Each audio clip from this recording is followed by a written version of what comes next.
বিসমিল্লাহির রহমানির রহিম। আসসালামু আলাইকুম। সুপ্রিয় শিক্ষার্থীবৃন্দ,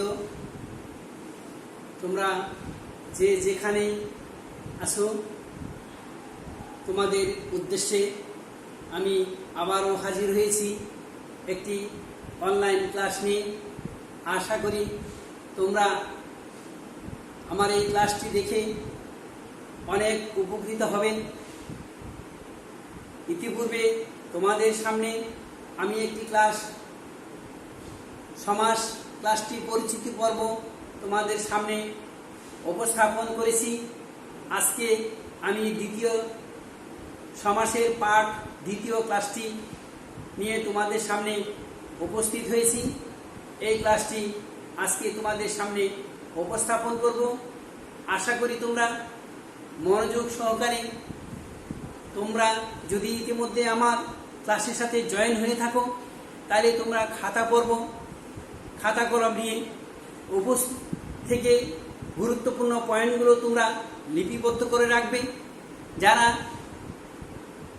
আজকের এই ক্লাসটি সরাসরি তারা উপভোগ করছো না, তাদের উদ্দেশ্যে বলছি, তোমরা ইউটিউব চ্যানেলে আমার টিচার নামক চ্যানেলে ক্লিক করেই আমার ক্লাসটা তোমরা দেখতে পাবে। তোমরা ক্লাসটা দেখবে এবং যত্ন সহকারে, মনোযোগ সহকারে শুনবে এবং ক্লাসটা সাবস্ক্রাইব করবে। এতে করে আমাদের উৎসাহ উদ্দীপনা আরও বাড়বে। তোমরা ঘরে বসে সুন্দর সুন্দর ক্লাস দেখতে পাবে, তোমাদের অনেক উপকার হবে। দীর্ঘ ৬-৭ মাস যাবৎ সারা পৃথিবীব্যাপী যে মহামারী চলছে, সেই লক্ষ্যে আমাদের বাংলাদেশের শিক্ষা ব্যবস্থাও বন্ধ রয়েছে। তারপরেও আমাদের মহামান্য প্রধানমন্ত্রী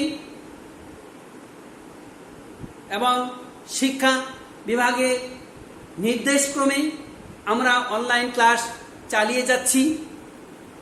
আশা করি তোমরা ঘরে বসে থেকে আমার সেই ক্লাসগুলো দেখবে।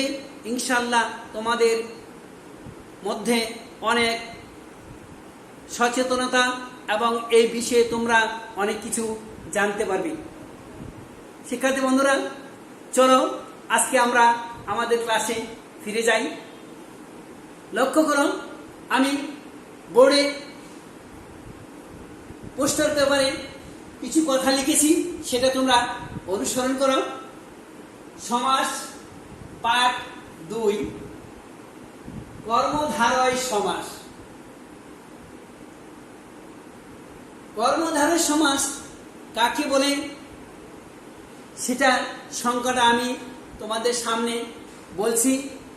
যেখানে বিশেষণ বা বিশেষণ ভাবাপন্ন পদের সাথে বিশেষ্য বা বিশেষ্য ভাবাপন্ন পদের সমাস হয়, তাকে কর্মধারয় সমাস বলে। শিক্ষার্থী বন্ধুরা,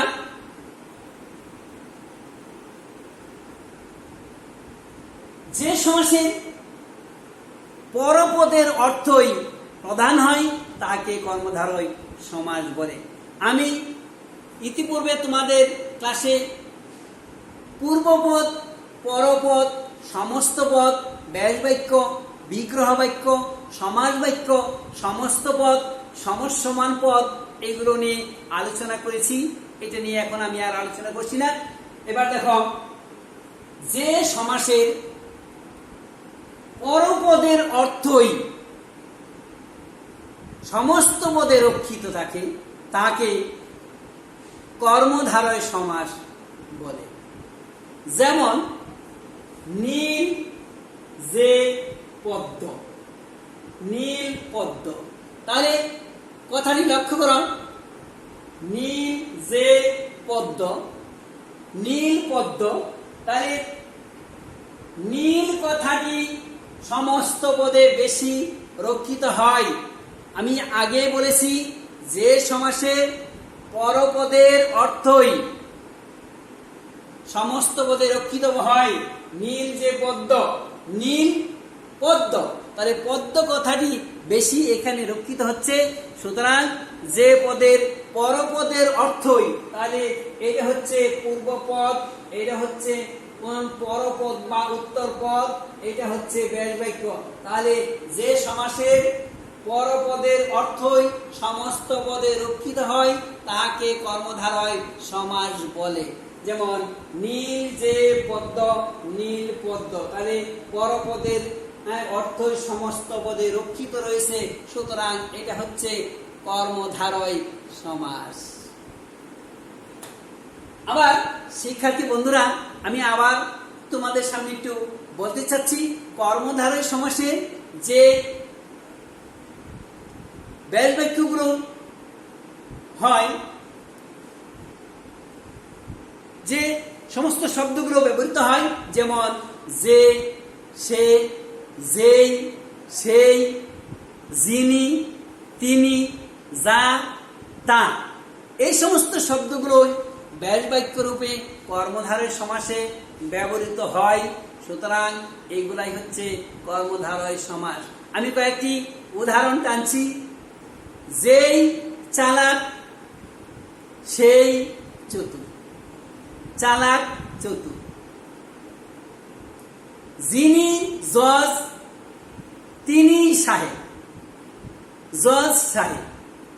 যা কাঁচা, তাই মিঠা, কাঁচা মিঠা। আগে ধোয়া, পরে মুছা, ধোয়া মুছা। মহান যে নবী, মহানবী।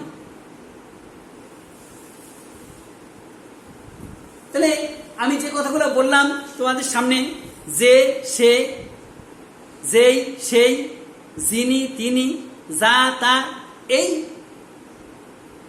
শব্দগুলা কর্মধারয় সমাসে ব্যাস বাক্যে ব্যবহৃত হয়। সুতরাং এগুলো হচ্ছে কর্মধারয় সমাস। এছাড়াও কর্মধারয় সমাস কয়েক প্রকারে সাধিত হয়। শিক্ষার্থী বন্ধুরা, মনোযোগ সহকারে শোনো। কর্মধারয় সমাস কয়েক প্রকারে সাধিত হয়। মধ্যপদলোপী কর্মধারয় সমাস, উপমান কর্মধারয় সমাস, উপমিত কর্মধারয় সমাস, রূপক কর্মধারয় সমাস। তাহলে আমি এই বিশেষ কয়েকটি কর্মধারয় সমাসের আজকে এখানে আলোচনা করব। মধ্যপদলোপী কর্মধারয় সমাস, উপমিত মধ্যপদলোপী কর্মধারয় সমাস, উপমান কর্মধারয় সমাস, উপমিত কর্মধারয় সমাস, রূপক কর্মধারয় সমাস। এই কয়েক প্রকার প্রধান কর্মধারয় সমাস নিয়ে আজকে আলোচনা করব। তোমরা মনোযোগ সহকারে শুনো। অনেক বাচ্চারাই বাংলা দ্বিতীয় পত্রে সমাস নিয়ে তাদের মাথায় একটু সমস্যার সৃষ্টি হয়, তারা মনোযোগ সহকারে শোনে না, তাদের কাছে এটা সেরকম আনন্দ পায় না। আশা করি তোমরা যদি মনোযোগ সহকারে আমার এই ক্লাসটি দেখো, তোমরা ইনশাল্লাহ আনন্দ পাবে। যেমন দেখো, মধ্যপদলোপী কর্মধারয় সমাস, সিংহ চিহ্নিত আসন, সিংহ চিহ্নিত আসন। সমস্ত পদে হচ্ছে সিংহাসন। তাহলে সিংহ হচ্ছে পূর্বপদ, চিহ্নিত ব্যাস বাক্য হিসেবে ব্যবহৃত হচ্ছে আসন, পরপদ বা উত্তরপদ। তাই দেখো এখানে সিংহ চিহ্নিত আসন। এখানে আমি ইতিপূর্বে আগের ক্লাসে আলোচনা করেছি, সমাস একাধিক পদকে এক পদে পরিণত করার নামই হচ্ছে সমাস। সুতরাং এখানে আমরা দেখতে পেলাম সিংহ চিহ্নিত আসন, এখানে তিনটা পদকে এক পদে পরিণত করেছে কি তিনটা পদকে এক পদে পরিণত হয়েছে এখানে সিংহাসন। আবার দেখো সাহিত্য বিষয়ক সভা, সাহিত্য সভা, তাহলে এখানে একাধিক পদকে এক পদে পরিণত করে হয়েছে সাহিত্য সভা সিংহাসন। সুতরাং আমি মধ্যপদলোপী কর্মধারয় সমাস কাকে বলে সেটা তোমাদের সামনে এখন আমি বলে দিচ্ছি। যে সমাসের মধ্যপদের লোভ হয়, তার মানে সমস্ত পদে মাঝখানের পদ থাকে না, বিস্মৃতি ঘটে, মাঝখানের পদ লোভ হয়, এরূপ সমাসকে বলা হয় মধ্যপদরূপী কর্মধারয় সমাস। শিক্ষার্থী বন্ধুরা খেয়াল করো, সিংহ চিহ্নিত আসন, তিনটা পদকে এক পদে এখানে কি হয়েছে সিংহাসন। তাহলে এখানে মাঝখানের শব্দটা বিস্মৃতি ঘটেছে, মাঝখানের শব্দটা চিহ্নিত শব্দটা বিস্মৃতি ঘটেছে। সুতরাং সিংহাসনের জায়গায় চিহ্নিত শব্দটা নাই। সুতরাং এই যে সমাসের মাঝখানের পদের বিস্মৃতি ঘটে তাকে মধ্যপদরূপী কর্মধারয় সমাস বলে। সাহিত্য বিষয়ক সভা, সাহিত্য সভা। সুতরাং শিক্ষার্থীবৃন্দ একটু মনোযোগ সহকারে শোনো, বিষয়ক শব্দটা সমস্ত পদে রক্ষিত নেই, বিষয়ক শব্দটা সমস্ত পদ থেকে বিস্মৃতি ঘটেছে। সুতরাং এটিকে প্রমাণিত হয় যে সমাসের মধ্যপদের বিস্মৃতি ঘটে, মধ্যপদের সমস্ত পদে রক্ষিত থাকে না, তাকে বলা হয় মধ্যপদরূপী কর্মধারয় সমাস। শিক্ষার্থী বন্ধুরা, আশা করি তোমরা যে যেখানেই থাকো না কেন সেখানেই বসে থেকে আমার ক্লাসটি উপভোগ করতে পারবে। অনলাইনে এই ক্লাসটি ইউটিউব চ্যানেলে দেওয়া আছে, তোমরা যে যেখানেই থাকো না কেন তোমার ইলেকট্রনিক ডিভাইস দিয়ে যে কোনো মুহূর্তে যেখানে যে অবস্থায় রয়েছে সেখানে বসে থেকে আমার এই ক্লাসটি তোমরা দেখতে পারবে, জানতে পারবে, শুনতে পারবে এবং শিখতে পারবে। দেখো এবার আমি আলোচনা করছি উপমান কর্মধারয় সমাস। উপমান শব্দের অর্থ হচ্ছে তুলনীয় বস্তু। উপমান শব্দের অর্থ হচ্ছে তুলনীয় বস্তু। প্রত্যক্ষ কোনো বস্তুর সাথে পরোক্ষ কোনো বস্তুর তুলনা করলে প্রত্যক্ষ বস্তুটাকে বলা হয় উপমেয়, আর পরোক্ষ বস্তুটাকে বলা হয় উপমান। আমি আবারও তোমাদের সামনে বলছি, উপমান শব্দের অর্থ হচ্ছে তুলনীয় বস্তু। প্রত্যক্ষ কোনো বস্তুর সাথে পরোক্ষ কোনো বস্তুর তুলনা করলে প্রত্যক্ষ বস্তুটাকে বলা হয় উপমেয়, পরোক্ষ বস্তুটাকে বলা হয় উপমান। আমি একটি উদাহরণ জানছি, শিক্ষার্থী বন্ধুরা তোমরা মনোযোগ সহকারে দেখো।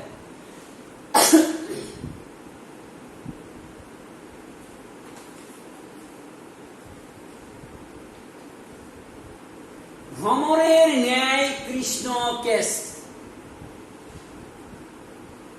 তার মানে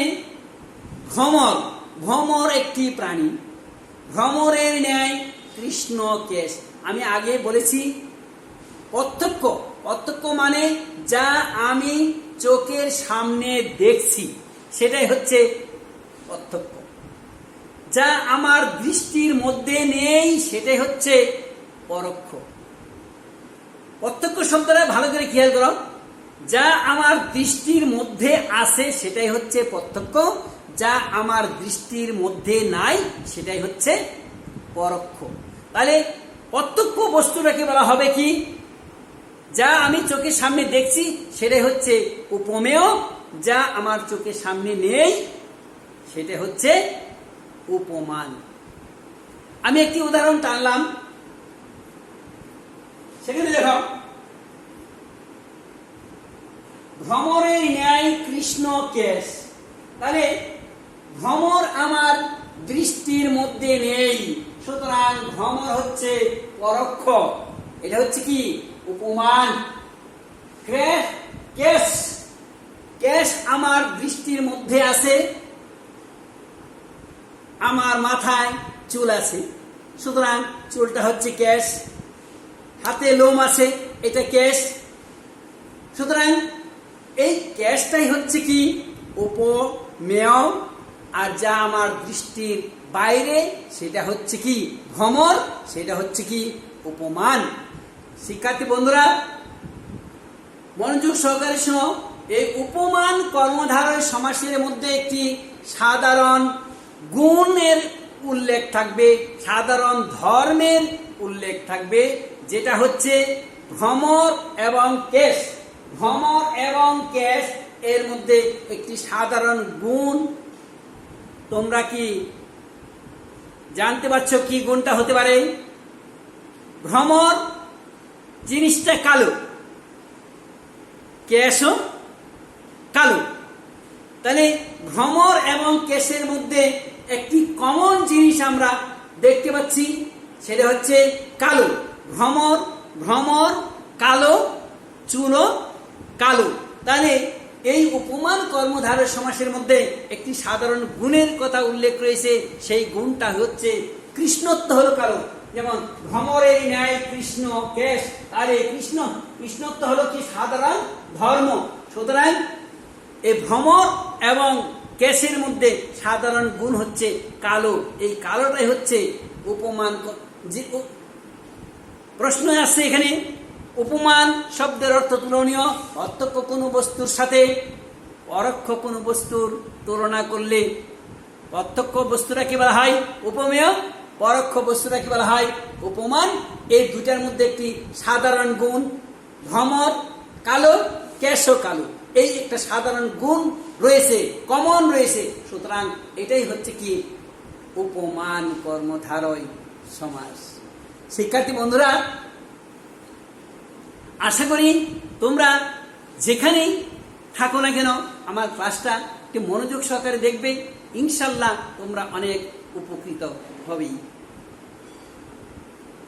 আবার দেখো আরেকটি উদাহরণ, অরুণের ন্যায় রাঙা। অরুণের ন্যায় রাঙা, তাহলে অরুণ একটি শব্দ, রাঙা আরেকটি শব্দ। এই দুটা জিনিস এর মধ্যে, এই দুটার মধ্যে অরুণ আমাদের দৃষ্টির মধ্যে এখন নাই। অরুণ সকালবেলার সূর্য, লাল রঙের সূর্য অরুণ। রাঙা আমাদের দৃষ্টির মধ্যে থাকতে পারে। অনেক শিক্ষার্থীর গায়ের মধ্যে লাল জামা থাকতে পারে, লাল রঙের পেন্সিল থাকতে পারে, লাল রঙের অন্য কোনো বস্তু থাকতে পারে। সুতরাং লালটাই হচ্ছে, রাঙাই হচ্ছে আমাদের দৃষ্টির মধ্যে রয়েছে। সুতরাং যা দৃষ্টির মধ্যে রয়েছে সেটাই হচ্ছে কি উপমেয়, যা দৃষ্টির মধ্যে নেই সেটাই হচ্ছে কি উপমান। সুতরাং রাঙা আমাদের দৃষ্টির মধ্যে রয়েছে, রাঙাটাই হচ্ছে উপমেয়। আর অরুণ আমাদের দৃষ্টির মধ্যে নেই। সকালবেলা দেখেছি, এখন সকাল নেই, সকাল গড়িয়ে এখন প্রায় 11টা 12টা বাজে। এই ক্ষেত্রে অরুণ আমাদের দৃষ্টির মধ্যে নেই, অরুণটা হচ্ছে কি পরোক্ষ। সুতরাং এটা হচ্ছে উপমান। আশা করি অরুণ সকালবেলা, অরুণ সূর্য হচ্ছে লাল, আর রাঙা জামা সেটা হচ্ছে কি লাল। আশা করি শিক্ষার্থী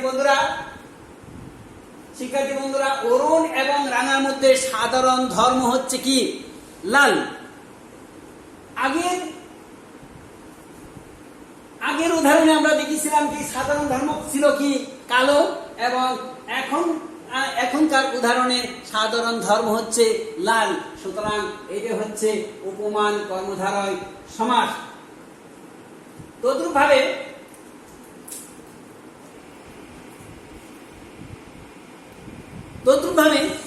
আরেকটি উদাহরণ আমি টানছি, তুষারের ন্যায় শুভ্র।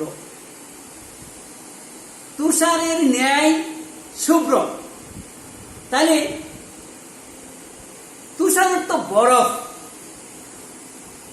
তুষার শব্দের অর্থ হচ্ছে বরফ, সাদা। শুভ্র হচ্ছে তুষারের ন্যায় শুভ্র, কুয়াশাই ভাব। শুভ্র সাদা, তুষারের ন্যায় শুভ্র। সকালবেলা শীতকালে যখন আমরা ঘুম থেকে উঠে দেখেই বা এমনও দেখা যায় সারাদিন কুয়াশাচ্ছন্ন হয়ে আছে, তাহলে তুষারের ন্যায় শুভ্র, কুয়াশাটা কি দেখতে সাদা।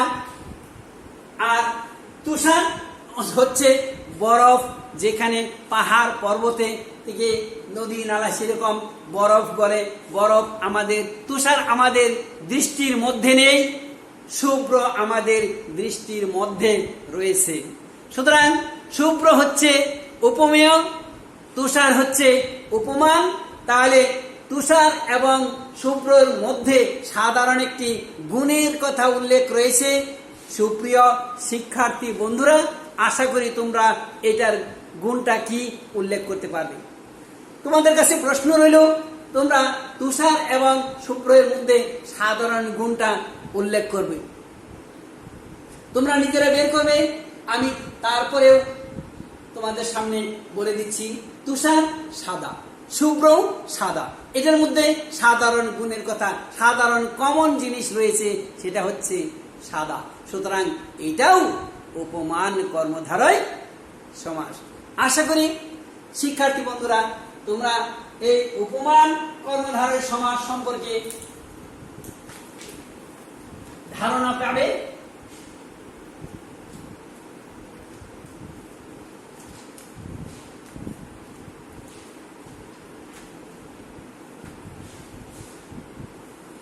এবার আমি যাব উপমিত কর্মধারয় সমাস।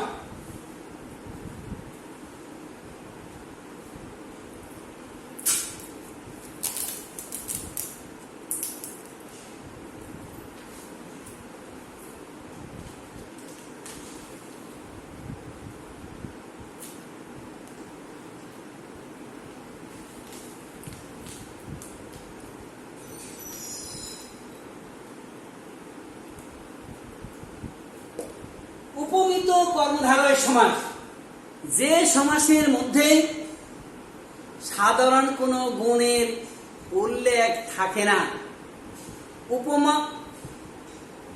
উপমান কর্মধারয় সমাসের মধ্যে সাধারণ গুণের কথা উল্লেখ রয়েছে, কিন্তু উপমিত কর্মধারয় সমাসের মধ্যে সাধারণ গুণের কোনো উল্লেখ থাকবে না, সাধারণ কমন কোনো ধর্ম থাকবে না। এরূপ সমাসকে বলা হয় উপমিত কর্মধারয় সমাস। উপমিত কর্ম সাধারণ গুণের উল্লেখ না করে উপমেয় পদের সাথে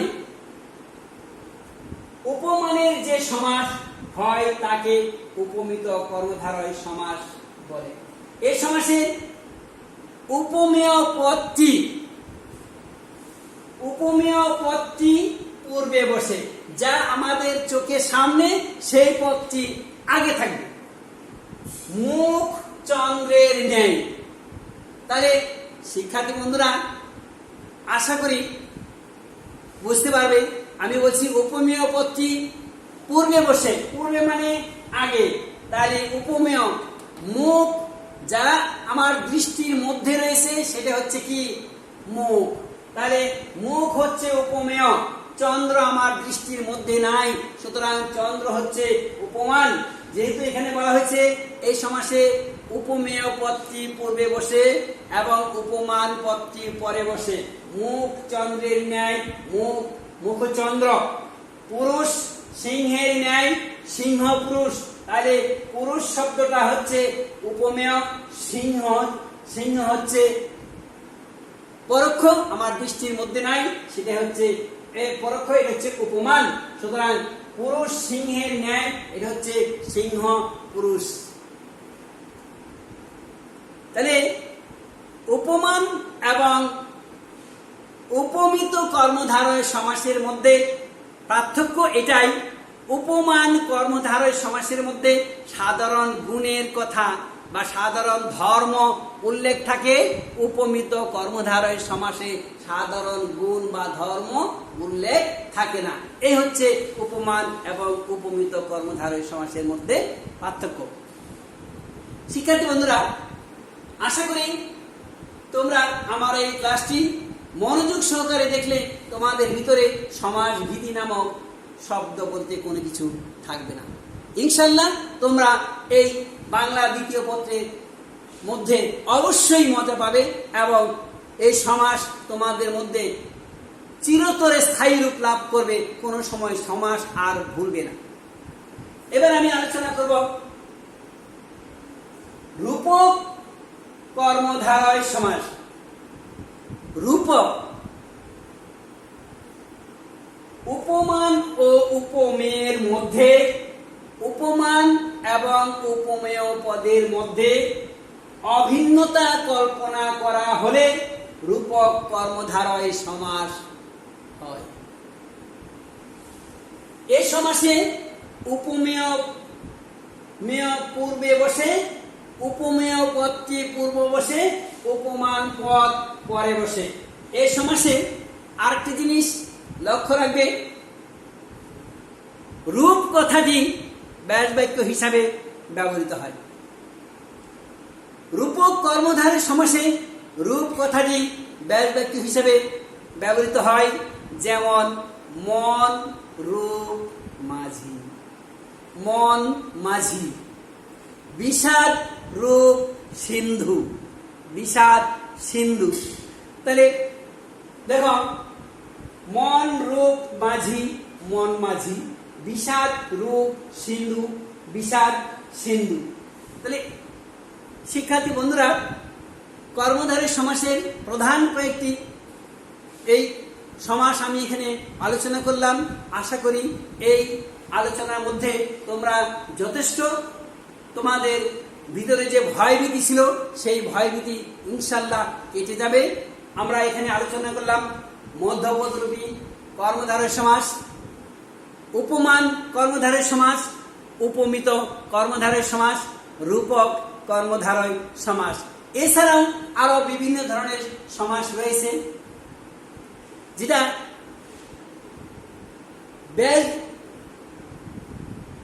যে সমাসটা তোমার কর্মধারয় সমাস ছাড়াও আছে, যেগুলা উপসর্গ যুগে সমাস গঠিত হয়। সেই সমাসগুলো হচ্ছে উপসর্গ যুগে সমাস গঠিত হয়। সর্বনাম, এরকম অনেক সমাস রয়েছে যেগুলা উপসর্গ যুগে গঠিত হয়। এগুলা তোমরা পরবর্তীতে আরো বিস্তারিত জানতে পারবে। শিক্ষার্থী বন্ধুরা, আমি এতক্ষণ পর্যন্ত তোমাদের সামনে যে ক্লাসটা উপস্থাপন করলাম, আশা করি তোমাদের মধ্যে অবশ্যই এটা উপকারে আসবে। তোমরা এই ক্লাসটা মনোযোগ সহকারে দেখলে তোমাদের সমাসের প্রতি যে ভীতি, সেই ভীতিটা কেটে যাবে। তোমরা পরিশেষ আজকে আমি এই ক্লাসের মধ্যেই তোমাদের উদ্দেশ্যে আরো বলতে চাই যে তোমরা ঘরে বসে থাকো, সুস্থ থাকো, সবল থাকো এবং ঘরে বসে তোমরা এই অনলাইন ক্লাসগুলো দেখে তোমাদের পড়ালেখার উন্নতি হোক এবং তোমাদের পরবর্তী জীবনের সাফল্য কামনা করে এবং তোমাদের সুস্থতা কামনা করে আমি আমার আজকের এই অনলাইন ক্লাসটি শেষ করতে যাচ্ছি। সবাইকে ধন্যবাদ।